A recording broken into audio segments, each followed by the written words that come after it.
Now there is something you won't be asked about. One hadith states from Al-Imam Musa ibn Ja'far, alayhi salam, he narrates this from his grandfather, the Holy Prophet sallallahu alayhi wa alih. The Prophet says, كُلُّ نَعِيمٍ مَسْئُولٌ عَنْهُ يَوْمَ الْقِيَامَةِ. Every blessing and gift and resource that Allah gave you, He will question you about that on the Day of Judgment. Except, إِلَّا مَا كَانَ فِي سَبِيلِ اللَّهِ تَعَالَى. Except if you've dedicated that ni'mah, that blessing to Allah, Allah will not question you about it. How do you dedicate something to Allah? Even this water that you drink, right? How do you dedicate this to Allah? It's just a niyyah that you make, a sincere niyyah. Everything that you do, say, oh Allah, I am doing that for your path, for your sake. You're working, right? People work, and Islam says work. At least dedicate your work to Allah. Oh Allah, I'm working to provide for my family to satisfy you. That work becomes mustahab. I'm drinking this glass of water so I can have the energy and to be hydrated to, for instance, obey you. The act of drinking that water becomes mustahab and you'll be rewarded for it. And the effect is that on the Day of Judgment, Allah will not hold you accountable. He won't even ask you. That's it. It's going to be a fast hisab. So if believers want to expedite the station of hisab, just dedicate everything to Allah. Everything that you do. You wake up in the morning, you go to work, you go to class, you spend family time, you go shopping, right? Now remember, you have to genuinely mean that it's for Allah. If I'm buying something that angers Allah, or seeing something that angers God, I cannot dedicate it, of course, to Allah. And this is a beautiful built-in way, built-in compass that helps you make the right decisions. Ask yourself, is this for Allah? Can I make the niyyah for Allah or no? If you find yourself saying yes, do it. If you find yourself, I'm not too sure, then don't. Yes. So we buy anything at all with niyyah? No, buy anything you want, but make sure that it's in the obedience of Allah. Yeah, about this watch. Yeah, that's fine.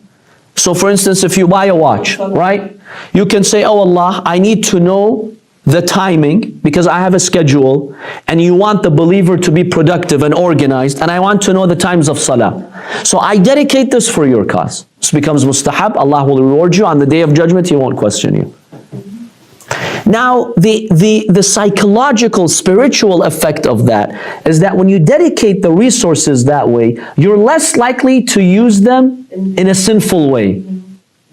Let's say you buy a laptop, you buy a phone, and from the first day, you really make the intention that this is for Allah.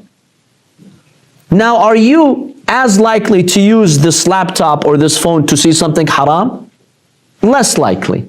Because you know in your subconscious, the day I got this, I dedicated it to Allah. So you feel ashamed to use it against Allah subhanahu wa ta'ala. It's a beautiful way to even keep you in check. So one exception is those who dedicate the blessings to Allah, they will not be questioned. Another exception is the patient ones. When it comes to hisab, they will breeze through hisab and Allah will give them their reward without hisab. Infinitely Allah will give them the reward. Allah subhanahu wa ta'ala states in the Holy Quran, in Surah Al-Zumar, verse 10, Ya ibadiya alladhina amanu, ittaqu rabbakum. O my servants who believe, be mindful of Allah. لِلَّذِينَ أَحْسَنُوا فِي هَذِهِ الدُّنْيَا حَسَنًا. Those who do good, Allah will give them good deeds. وَأَرْضُ اللَّهِ وَاسِعَةٌ. And if someone says, well, I live in an area, I can't do good deeds, Allah says, well, the land of Allah is vast, migrate somewhere else. إِنَّمَا يُوَفَّ الصَّابِرُونَ أَجْرَهُمْ بِغَيْرِ حِسَابٍ. Allah will grant the patient ones, those who went through difficulty, family difficulties, health difficulties, and they were patient. They accepted the will of Allah. Allah will give them their reward without hisab. That means deeds have a value. For instance, on the Day of Judgment, Allah will tell you, this good deed has X value. I'll give you that much. Sabr, patience, has no value. It's priceless. So Allah will give you an infinite reward. So the Imam alayhi salam states, فَمَا أَعْطَاهُمُ اللَّهُ فِي الدُّنْيَا لَمْ يُحَاسِبْهُمْ بِهِ فِي الْآخِرَةِ. Whatever Allah gave them to in dunya, Allah will not question them. That's it. Your patience has the power of shafa'ah. It will basically compensate for all other shortcomings. Any questions on that? Yes, I have a question. Yes. Like, for example, if like a married couple, like let's say the wife or the husband, either one has like a bad taba, or and she's patient with him or he's patient with her,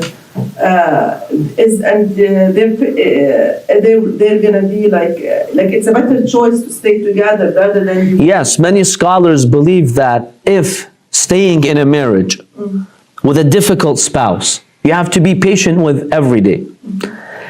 And you can keep your sanity, because sometimes the abuse gets to a state where it's psychologically damaging. In those cases, we tell them, if there is no solution, that's it. You have to separate, because if this continues, the spouse will go crazy. Because psychological abuse sometimes destroys your psychological state. But let's say it's not to that point. No, you can take care of yourself. Yes, it's difficult. It's a daily challenge. It's a daily trial. But you can be patient. Being patient is mustahab, according to these scholars. And Allah will give you that infinite reward. Yes. Now, will everyone be exposed on the Day of Judgment? Not everyone will be exposed during Hisab. Because inshallah we'll see soon that your body parts will even speak during this station. Not everyone will be exposed on the Day of Judgment. So, one hadith states on the Day of Judgment, during the station of during the station of Hisab, Allah subhanahu wa ta'ala will hold even the mu'min accountable for every sin that he committed. Then Allah subhanahu wa ta'ala will forgive him. He'll tell him, now that I've forgiven your sins, no one will know about it. Even the angels. لا يطلع على ذلك ملكا مقربا ولا نبيا مرسلا. Allah will tell the believer, you had sins, but because you're a believer, I will not expose you, I will conceal your sins. Not even the angels or the messengers will know about your sin. This is the day of... This is on the Day of Judgment and Hisab. Because see, during the Hisab, we have narrations that tell us we'll be exposed there. Yeah. Everyone can see the Hisab, Allah will pass the sentence. It's like a public trial. But the believers, Allah will not expose. He'll privately, secretly discuss the sins with them, right? But then Allah will tell him, once I've forgiven you, I won't let anyone know. So when you come out of that trial, the angels think you're sinless. They don't even see what sins you committed. And that's how Allah honors the believer on the Day of Judgment. Look at His rahmah. So the hadith states, وَيَسْتُرُ عَلَيْهِ مِنْ ذُنُوبِهِ مَا يَكْرَهُ أَنْ يُوقِفَهُ عَلَيْهَا. You don't want your sins to be exposed on the Day of Judgment. Allah says, I won't expose you. وَيَقُولُ لِسَيِّئَاتِهِ. Okay, now you come with the trial. What happens to your sins? Where do your sins go? Because we believe in the embodiment of our deeds. The deed turns into a good being or a bad being. Tajassum al-amal. We've talked about that before. A sin that you commit in dunya will transform into a despicable creature on the Day of Judgment. So what happens to his sayyi'at? وَيَقُولُ لِسَيِّئَاتِهِ كُونِي حَسَنَاتٍ. Allah will transform them into good deeds. So when you leave that trial, all of the sins you committed, when Allah forgave them, Allah converted them into good deeds for you. Where does Allah say this in the Holy Quran? أُولَٰئِكَ يُبَدِّلُ اللَّهُ سَيِّئَاتِهِمْ حَسَنَاتٍ. Those who truly repent, Allah will convert their sins into hasanat. Yes. So say the condition is to repent in this dunya? Yes. To die as a mu'min and you've repented. Yes. On the Day of Judgment, Allah subhanahu wa ta'ala will tell you, those sins that you repented for, I will transform them into good deeds. Even the sins you forgot about. But because you died a mu'min, I'll forgive them here. So Allah will forgive even those sins that you did not repent for, if it was out of forgetfulness, not deliberately, that you did not repent for them. In honor of your Iman. So it's just between you and Allah subhanahu wa ta'ala. By the way, I once heard a scholar who passed away, rahmatullahi alayhi, in Qom. He said that he had a family member, his maybe aunt. She was a very pious lady, known to be worshiping Allah all day long. One of the prayers that she would make, she would say, "Oh Allah, I have very positive husn dhan, good thoughts about you. Not only do I expect you to forgive me, inshallah that's a given that you will forgive the believers, but I expect you on the day of judgment not to even rebuke me. Don't even tell me, why did you do this, why did you do that? I expect that from you, O Allah." And Allah says in the hadith, "Ana ind husni dhan abdi al-mu'min." I am as my believer sees me. So she would make a prayer, "Oh Allah, on the day of judgment, don't even question me. Don't even rebuke me." Sometimes the judge will forgive you, but he'll tell you, "Why did you do that?"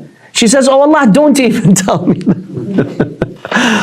Now, if that's really her belief in Allah subhanahu wa ta'ala, according to the hadiths, Allah will grant that to her.